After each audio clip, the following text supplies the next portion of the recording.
What's going on, everybody? RJ Ochoa here from SB Nation's bloggingtheboys.com. Hope all is well wherever you are. Hope you're happy, safe, healthy, and that you are ready to discuss the Dallas Cowboys. The bye week is behind us, and it led to a lot of activity, to say the least. But the Dallas Cowboys are back in a work-like manner, work-like schedule as they get set to visit the San Francisco 49ers this week. That game's on Sunday Night Football.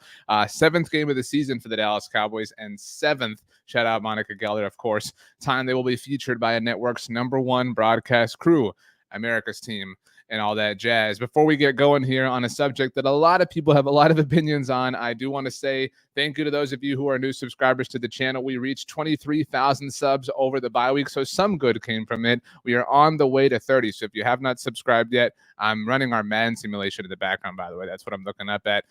It's going to be a busy week around here. I'll get to that in a moment, but we are on the way to 30,000 subscribers. If you haven't subscribed yet, please go ahead and do so. If you want to follow me, I'm RJ on Twitter, Instagram, or Threads. You can do so at RJ Ochoa, TikTok, RJ.Ochoa. RJ.Ochoa at SBNation.com is also where you can email me. You can also leave a comment down below. We'll do our very best to get to those as well. I mentioned I'm running a Madden simulation in the background, keeping tabs on it.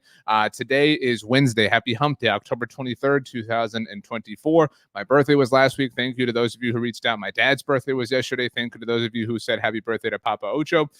It's a busy, fun time of year for me and my family. With having the bye week land at that exact time, it was wonderful, but back in business as noted. Now, last we spoke here on the channel in a deep capacity, it was after Jerry Jones went on 105.3 The Fan and had some words. We talked about that at length. Appreciate all of your commentary in the comments and on social media as well.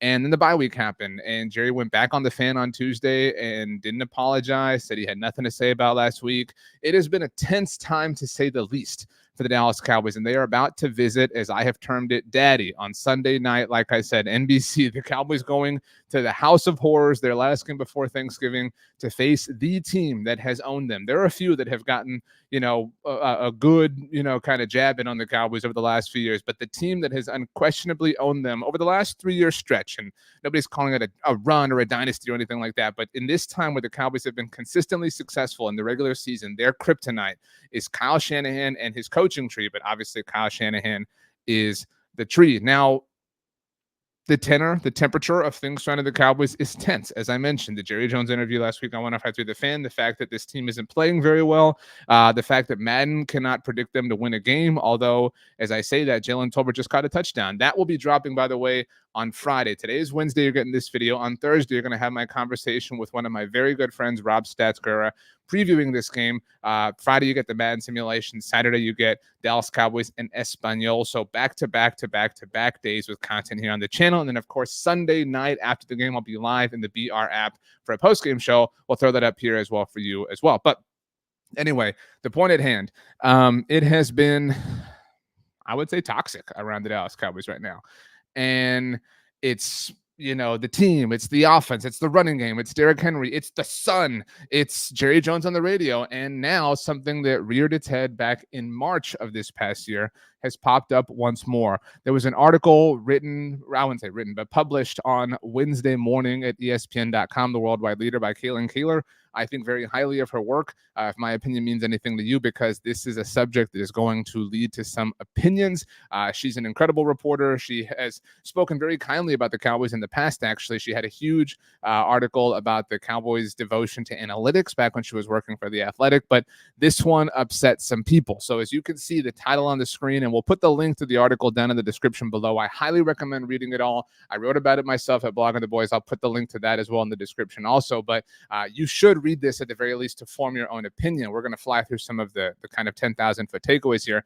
But are Jerry Jones's fan tours a hurdle to a Cowboys Super Bowl? Now, before we go any further, you will recall that back in the early days of March, like right after the season ended for the Cowboys and the all-in was brand new, Dalton Schultz, former Dallas Cowboys tight end, went on Pat McAfee's show and said that the tours that take place, I've never taken one of these tours personally, but I know a lot of you have, so I can't speak to them from firsthand experience. I've taken a lot of Dallas Cowboys tours, but I've never done this exact one. Dalton Schultz spoke about how they felt like a distraction because I'm paraphrasing here, but in Dalton's words, in Dalton's purview, you're trying to lift, you're trying to work out, you're trying to whatever, and you got people walking by, tapping on the glass, whatever. There are different people who have said different things at this point in time, and that it can be a distraction. That was Dalton's take. We talked about it at the time. People had opinions, and I would say generally there are two camps of opinions here, and maybe you fall somewhere in between along that road. The anti-Cowboys opinion is the Joneses stink. They need to change all this, that this is all just a disaster, blah, blah, blah, blah, blah. And then there's the other end of the spectrum where these players are soft. This is so what? They're playing in front of 100,000 people on Sundays. They're on television with millions of people watching. 30 people in a tour is really getting in their heads, whatever. These are the two kind of opinions. And like I said, they're connected by a lot of arguments and bickering back and forth. But back to the article, let's take a look here. It's very long. Like I said, I recommend you reading the whole thing. Kalen starts by talking about a tour that took place on the Saturday before the Cowboys lost the Detroit Lions, the last time we saw them play a football game. This part is interesting just because I didn't know this, but here we go. For $40 a pop, fans can experience what the employee manning the tour information booth that day described as a day in the life of a Cowboys player. It's $70 for the ultimate fan experience, which includes the authentic letter of fandom from Cowboys owner Jerry Jones, a souvenir tote, a lapel pin, and a dining and shopping coupon to use at the start. The next part is what I wanted to get to. $90 to add on a Q&A session with an AI Jerry hologram. Whoa. That's kind of flying under the radar here, that this exists as an opportunity and as a potential thing, but I digress. We have a lot of things to get to. So again, obviously, the Dalton Schultz thing is mentioned here. You can see Kalen writing about that in his comments on Pat McAfee. She notes here that KJ Henry, new Dallas Cowboys player, was advised by Justin Rogers of the Cincinnati Bengals, heads up, it's going to be, a crazy sort of thing, the blah, blah, blah. She has some experiences here from people who were a part of the tour as well. But getting down to some comments here, it's Saturday at 1:45 p.m. Again, this is the Saturday before the Cowboys are going to be hosting the Detroit Lions in an important game, obviously. It says Parsons, talking about Micah Parsons, swings his giggling daughter back and forth in his arms. Not 15 feet away, a tour guide speaks, blah, blah, blah. They're fixated on Parsons and his toddler, blah, blah, blah. A few minutes later, the tour guide pauses his speech while the group is stopped at the Cowboys cheerleaders exhibit. Make way for this gentleman, please. The fans back up. Parsons slowly hobbles past him. Oh my God, he's limping, one woman whispers. That looks like it's going to be a few more weeks until he can play again, another says. I don't have a real passionate stance on this, but I do think it is surreal, at least, obviously, for a player to be injured or nursing an injury or whatever you want to call it, and to have this kind of happening around them. It is, it's strange for our line of work. I think that's obviously why a lot of people have passionate thoughts on this. But here we go. It says Parsons doesn't acknowledge the fans, blah, blah, blah. We would want to have our own space where we can talk, but it's either media or fans all day. The former player says. She's talking about a former player here and an anonymous former player. You never get a break. It'd be one thing if they did the tours like one day a week, but it's every day. Most NFL clubs limit work to limit distractions for players and staff. Paranoia motivates owners to keep the public and media out. I've always thought that the way to promote the Cowboys and to add interest into what we were doing was to involve in every corner that's possible fan interest. This is a Jerry Jones quote. He traces the philosophy back to his days at Arkansas, blah, blah, blah. We know you bought the Cowboys. It was a huge thing. Nobody thought you could do it. You mortgaged everything, blah, blah, blah. This is the part that has upset people. Players who do move on often arrive at a similar realization. Again, these are players who no longer play for the Dallas Cowboys, so take that how you will. This is a quote from Dorrance Armstrong. And these players have all recently moved on, by the way. I'm smiling when I walk into the building here, talking about Washington. I just know, I just have work. This is a Tony Pollard quote. Tony Pollard, who was very, very, very famously quiet, by the way, which was just interesting, talking about his experience now with the Tennessee Titans. This is more about football, just X's and O's. I'm in a better place mentally, physically, emotionally, spiritually, just all around. That sounds kind of like a chalk quote, right? Like something you would hear a player say about being anywhere new. So again, not reading super much, into these. Kelvin Joseph, former second-round pick of the Cowboys, talking about Kansas City. Over here, the point is the football and winning championships. There, talking about Dallas, it was a lot of football and other stuff. And finally, Dante Fowler, who's also with the Commanders, says you've got real facilities here.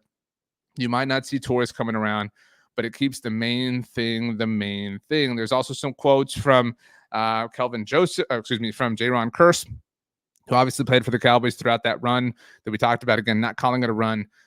He referenced Dalton Schultz's quote. He says, it's like you're in a zoo and kids are going to see a lion.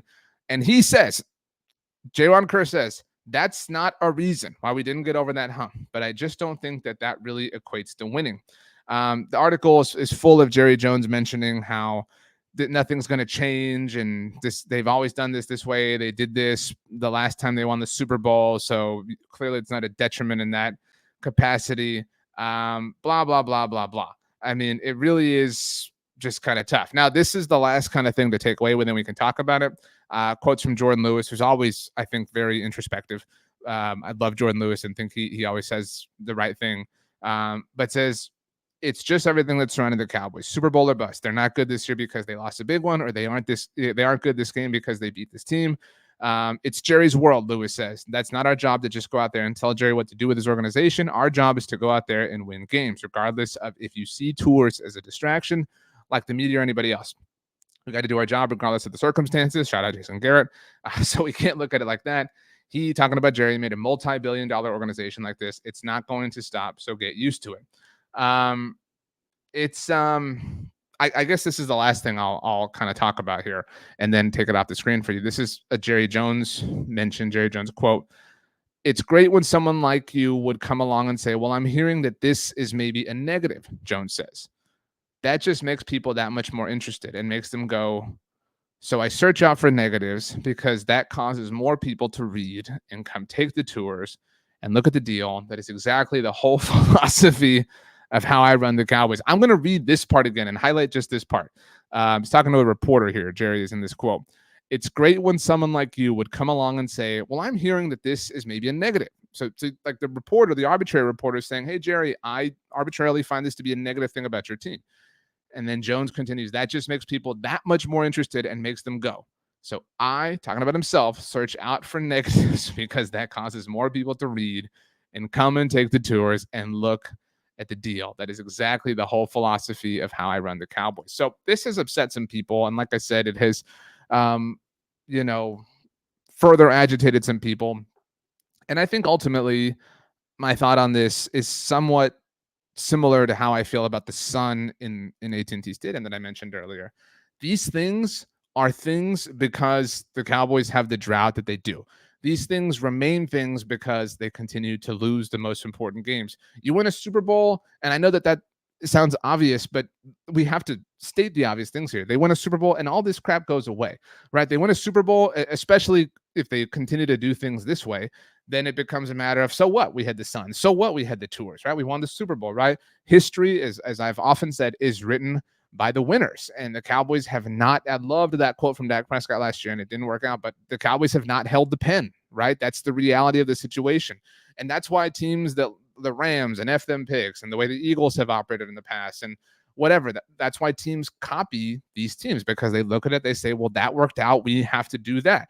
And so all these things that separate the Cowboys from their contemporaries, from other teams in the NFL that only they are doing to this degree, really kind of stand out when they're not winning Super Bowls. And so again, I don't have a passionate thought. I don't think that it is fair, by the way, to say that any of these players are insinuating that tours are the reason that they're losing these games. But I do think it's fair to say that they do find it to be distracting. Now, you can find something to be distracting on a 1 out of 10 scale, right? Like there's a difference between like a gnat in your face and, being the most uncomfortable you've ever been in your life, right? There's different levels of distraction that those things are. So it can be true that these things are quote unquote distractions, but that they're not the most distracting thing of all time. But I do think that we're at a place now where enough people have said this that you have to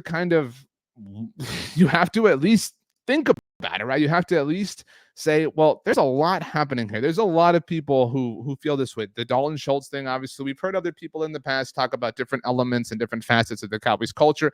This is obviously a very, very, very specific thing, but in this article alone, we're talking about quotes from Dorrance Armstrong, Tony Pollard, Kelvin Joseph, Dante Fowler, Noah Igbenogany was quoted later on in the article. We didn't really get into that one as much. Dalton Schultz, you're talking about 6 players there. I tweeted this out, and that's where I've seen a lot of people's thoughts and opinions on it. And Ben DiNucci, the incredible Ben DiNucci, quote tweeted me and had this to say. Let's zoom in so you can see the whole thing. Let me make sure you can read this. Here we go.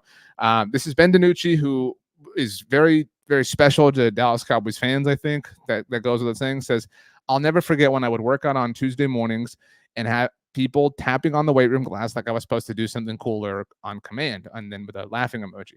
Definitely a different business structure inside the Star. Now, I don't read this as an aggressive tweet from Ben.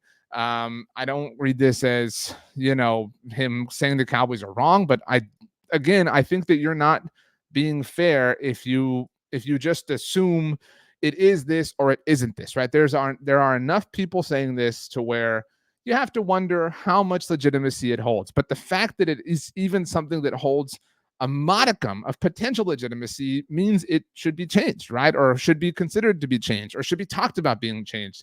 Now, maybe you've taken the tours at the Star at 18. Obviously, the stadium's a different thing, but and maybe you feel like they're not an issue. Maybe you haven't taken them and you don't feel like they're an issue. Again, I'm not here to tell you that you should or should not feel one way or the other, but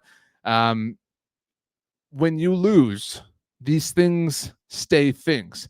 And when you are as toxic as things are, or you have things going on as toxically as you do, the way the Cowboys do right now, then these things really, really, really fester. And when you lose, you only corroborate them, right? By losing, you're justifying these things that people think about you. When you lose, you justify, well, you can't get it done in the big moments or whatever the case may be, right? Like, until you prove everybody wrong, all these things that they're going to say about you are true and are valid and are fair and whatever. The part about Jerry Jones saying that he seeks out negative stuff and that's how he runs the Cowboys, it's really just wild.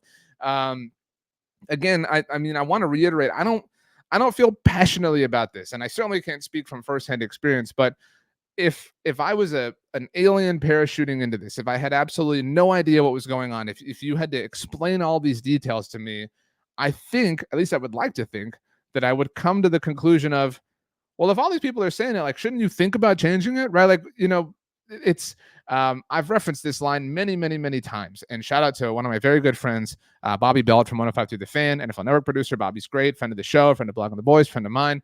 Bobby will often, or has often in the past, brought up a quote from the movie The 40-Year-Old Virgin.